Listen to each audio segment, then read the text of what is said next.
বাংলা বলছি চ্যানেলটি সাবস্ক্রাইব করুন এবং সমস্ত অনুষ্ঠানের আপডেট পেতে বেল আইকনটি অন করুন।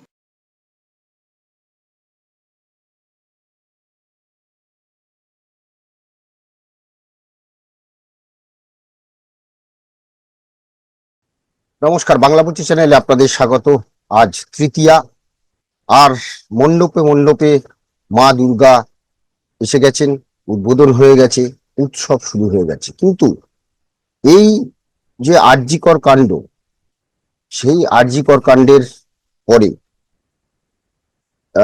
এই রাজ্যের মেয়েরা, মহিলারা, মা দুর্গারা কি সুরক্ষিত, তাই নিয়ে প্রশ্ন উঠেছে। কারণ যেমন একদিকে আরজিকর কাণ্ড সারা বাংলার সঙ্গে সারা দেশ তথা পৃথিবীকে নাড়িয়ে দিয়েছে এই ঘটনা। একটি সরকারি হাসপাতালে একজন চিকিৎসক, কর্মরত চিকিৎসক কিভাবে খুন হলেন, অভিযোগ উঠছে তাকে ধর্ষণ করে খুন করা হয়েছে। তাই নিয়ে সুপ্রিম কোর্টে মামলা নানা রকম চলছে। অন্যদিকে চলছে জুনিয়র ডাক্তারদের অনশন শুরু হয়েছে, এর আগে আন্দোলন দেখেছি। এখন প্রশ্ন হলো, ঠিক আজকের দ্বিতীয়ার যেদিন ছিল, ঠিক তার আগের দিন যে ঘটনা, আরেকটি ঘটনা, একটি শিশু, যে শিশুটি জয়নগরের একটি 9 বছরের বালিকাকে খুন করা হয়েছে, তাকেও নাকি ধর্ষণ করা হয়েছে বলে অভিযোগ, এবং তাই নিয়ে উত্তাল। অন্যদিকে নিউ টাউনেও একটি ঘটনা নাড়িয়ে দিয়েছে। এক নাবালিকাকে যৌন নির্যাতনের অভিযোগ উঠেছে এবং তার বিরুদ্ধেও নানান বিক্ষোভ চলছে। এখন প্রশ্ন উঠছে যে এই বাংলা কি সত্যি সুরক্ষিত? এই মুখ্যমন্ত্রী মমতা বন্দ্যোপাধ্যায় মহিলা মুখ্যমন্ত্রী, এবং তিনি মহিলাদের জন্য চালু করেছেন নানা প্রকল্প। লক্ষ্মীর ভান্ডার থেকে শুরু করে নানা প্রকল্প মহিলাদের জন্য রয়েছে। সেই জায়গাটা সবুজ সাথী থেকে শুরু করে নানান প্রকল্প মেয়েদের জন্য করেছেন। কিন্তু সুরক্ষা নিয়ে প্রশ্ন উঠছে, মেয়েদের সুরক্ষা নিয়ে প্রশ্ন উঠছে। আজ তৃতীয়ার দিনে সত্যি কি এই বাংলা নারীরা সুরক্ষিত? তাই নিয়ে আমাদের আজকে আলোচনার বিষয়। আমি বিপ্লব, আমার সঙ্গে রয়েছেন সাংবাদিক অরূপকালী। অরূপদা, স্বাগত জানাচ্ছি। অরূপদা, প্রশ্ন যে দুর্গা পুজো শুরু হয়ে গেছে, কিন্তু এই রাজ্যের দুর্গারা কতটা সুরক্ষিত তাই নিয়ে প্রশ্ন। পরপর ঘটনা, আরজিকর থেকে শুরু করে জয়নগর পর্যন্ত যে ঘটনা, নিউ টাউনের যে ঘটনা, এই ঘটনায় বাংলায় মহিলাদের সুরক্ষা নিয়ে প্রশ্ন উঠছে, কি বলবো? দেখো, মূল জিনিস বিপ্লব, সেটা হচ্ছে কোনো রকমের অপরাধ হলে সেই অপরাধের খুব দ্রুত তোমায় একটা শাস্তি দিতে হবে। প্রথমে অ্যারেস্ট করতে হবে, তারপরে শাস্তি দিতে হবে, যাতে সবার কাছে একটা বার্তা যায়। যেমন ক্রিমিনালদের কাছেও বার্তা যায়, তেমনি সাধারণ মানুষের কাছেও একটা বার্তা যায়, দেখো এই প্রশাসন খুব তাড়াতাড়ি অ্যাক্ট করে এবং ক্রিমিনালদের তাড়াতাড়ি শাস্তি দেয়। কিন্তু যেটা দেখা যাচ্ছে প্রতিটা ক্ষেত্রেই, যখন কোনো মহিলাদের ওপর অপরাধ হচ্ছে, প্রতিটা জিনিস সেখানে ঢাকার চেষ্টা হচ্ছে। এমনকি কেউ যদি অপরাধটা সামনে নিয়ে আসে, সেখান থেকে তাকে চক্রান্ত, ষড়যন্ত্র বলে দিনের পর দিন বিষয়টাকে লঘু করে দেওয়া হচ্ছে, বিষয়টাকে বিচ্ছিন্ন ঘটনা বলে দেখানোর চেষ্টা করা হয়েছে। এর ফলে যেটা হয়েছে, যারা এই ঘটনাগুলো ঘটিয়েছে তাদের বিরুদ্ধে যেহেতু কড়া পদক্ষেপ সঙ্গে সঙ্গে প্রশাসনের সর্বোচ্চ মহল থেকে বলা হয়নি, অনেক সময় দাঁড়িয়ে পরবর্তীকালে হয়তো সেটা অসুবিধার কাজ করেছে, এবং পুলিশের কাছে হয়তো বার্তা গেছে যে মহিলা ঘটিত কোনো কেস হলে যে তার বিরুদ্ধে এফআইআর করাটা যাবে না, বা তার বিরুদ্ধে এফআইআর করলেই তো সেটা রেকর্ড হয়ে যাচ্ছে। তাহলে তোমার যখন ডেটায় তুমি বলবে যে আমাদের স্টেট সব থেকে বেশি এগিয়ে নারী নিরাপত্তায়, তো সেখানে দাঁড়িয়ে যদি সবই মহিলা ঘটিত কেসগুলো রেকর্ড হয়, তাহলে তো সেটা বলার থাকবে না। এই একটা জায়গায় আমার মনে হচ্ছে পুলিশ বা প্রশাসনের প্রথম ভূমিকা যদি আরো বেশি করা হতো, অন্তত মহিলা ইস্যুতে জিরো টলারেন্স প্রথম থেকে নিয়ে, শুধুমাত্র মুখে নয়, মুখের ভাষায় নয়, সেটা কাজে দেখিয়ে নেওয়া গেলে আজকে হয়তো এরকম পরিস্থিতি আসতো না বিপ্লব, যেখানে দাঁড়িয়ে পুলিশের আর কি আস্থা, পুলিশের উপর ভরসা প্রায় তলানিতে গিয়ে ঠেকেছে। প্রতিটা ক্ষেত্রেই আমরা, যে শুধুমাত্র পুলিশ না, শাসক দলেরও, তুমি যেটা বললে জয়নগর, সেখানে যেটা আমরা দেখলাম যে কিছু বিধায়কের এলাকাতেই ঘটনাটা হয়েছে, কিছু বিধায়কের বাড়ির কিছুটা দূরেই, তাকে ওখানে তাড়া করা হলো। যিনি এমপি প্রতিমা মণ্ডল গেলেন, তাকে গো ব্যাক দেওয়া হলো। এসডিপিও কে তাড়া করা হলো, পুলিশকে ঝাঁটা দিয়ে মারা হচ্ছে বিপ্লব। অর্থাৎ কোনো একটা জায়গায় প্রশাসন, পুলিশের উপর মানুষের ভরসা কিন্তু কোথায় হারিয়ে ফেলছে, যা অত্যন্ত উদ্বেগের, যা একটা অশনি সংকেত বয়ে আনে।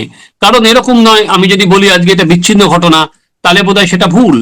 কারণ ধরো একটা জয়নগর, কুলতলির মতো একটা প্রত্যন্ত এলাকাতে যেমন হচ্ছে, আবার শহর লাগোয়া তুমি যদি দেখো বাঁশদ্রোণী, সেখানে দাঁড়িয়েও কিন্তু ওই একটা জেসিবিতে একটা বাচ্চা ছেলেকে যখন পিষে দিয়ে গেল, তখনও কিন্তু পাটুলি থানার যিনি ওসি এসেছিলেন, তাকে 7 ঘন্টা কাদা জলের মধ্যে দাঁড় করিয়ে রাখা হলো।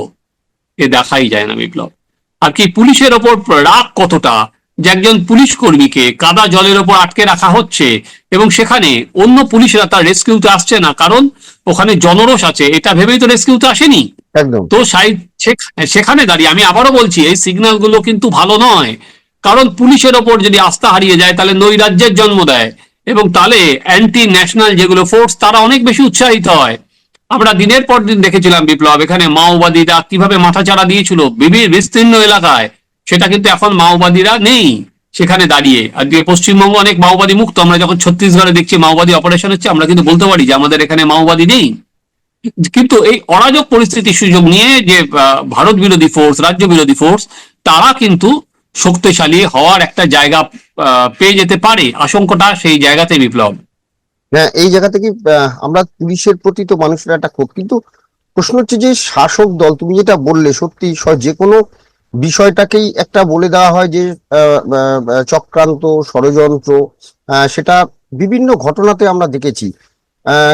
সেটা কামদুনি হোক বা রানাঘাট হোক, নানা ঘটনায় আমরা সেটা দেখেছি। কিন্তু যেটা বিষয় যে এই এই যে জয়নগরের যে ঘটনাটি ঘটেছে, সেখানেও কিন্তু একই কথা বলা হচ্ছে যে ঘটনার নিন্দা করা হচ্ছে, কিন্তু বলা হচ্ছে এইটা বিরোধীদের চক্রান্ত। হ্যাঁ, উৎসব মুখর পরিবেশে বাধা সৃষ্টি করাই মূল উদ্দেশ্য। সব সময় এই বিষয়টা, এই যে এইভাবে, যেটা আমরা রানাঘাটের ক্ষেত্রেও দেখেছিলাম বা যেটা কামদুনির ক্ষেত্রেও দেখেছিলাম, যে কোথাও একটা মানে সবসময় একটা ষড়যন্ত্রের তত্ত্ব খাড়া করে দেওয়া। এই ষড়যন্ত্রের তত্ত্বই কি ক্রমশ এই অপরাধী যারা বা যারা এই নির্যাতন করছে তাদেরকে উৎসাহিত করছে না? দেখো, তুমি যে দুটো বললাম রেফারেন্স, সেটাই আনছি। কামদুনি, সেখানে দাঁড়িয়ে, সেখানে তো সিবিআই তদন্ত করেনি, সিআইডি তদন্ত করেছিল, তাই তো? হ্যাঁ, হ্যাঁ, সেই সিআইডি যখন তদন্ত করেছিল, সেখানে দাঁড়িয়ে আমরা এখন দেখলাম যে যারা গুরুতর অপরাধী, হাইকোর্টে সেটা প্রমাণ করা গেল না, এবং হাইকোর্ট যখন তাদের জামিন দিল, তখন কিন্তু পরিষ্কার বলে দিল তথ্য প্রমাণ ঠিকভাবে নেই। তাহলে এর দায় কার? আজকে এখন সিআইডি সুপ্রিম কোর্টে বলছে না, আর কি আরো তারা তদন্ত করবে, বা যাই হোক, কামদুনির মেয়েটার পক্ষে তারা দাঁড়াবে। কিন্তু যেটা দেখা গেল, সিআইডি তদন্তে প্রকৃত দোষী যারা মূল অপরাধী, তাদের শাস্তি মুকুব হয়ে গেল।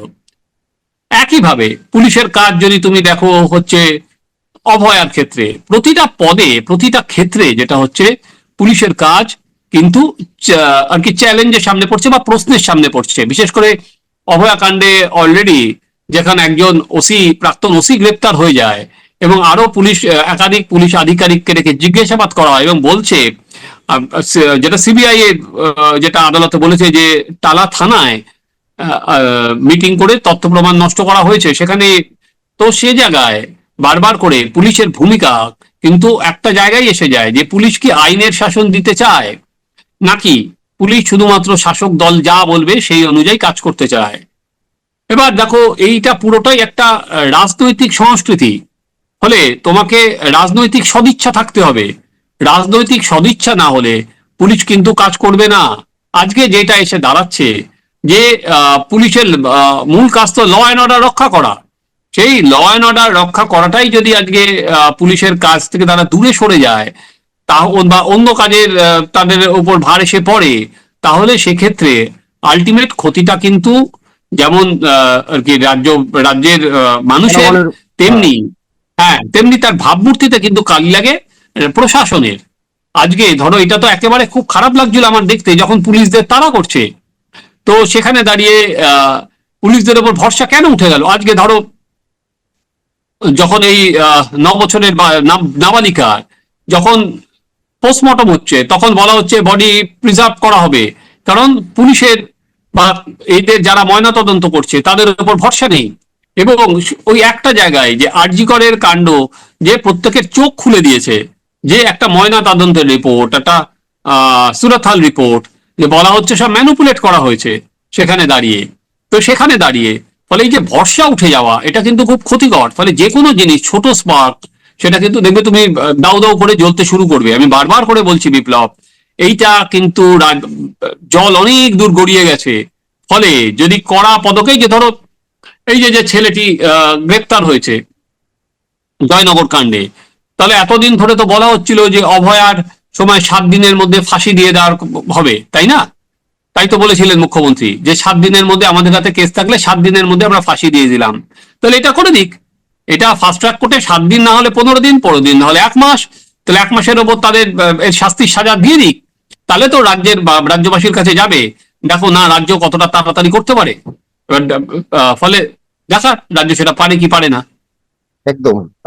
আজকে তৃতীয়ার দিনে যখন মা দুর্গা সমস্ত মণ্ডপে এসে গেছে, আহ উৎসব শুরু হয়ে গেছে, কিন্তু এই আরজি করের আবহ থেকে শুরু করে যদি দেখা যায় এর আগের ঘটনাগুলো, সবইতে কিন্তু এই রাজ্যে নারী নিরাপত্তা নিয়ে একটা প্রশ্ন চিহ্ন দেখা দিয়েছে।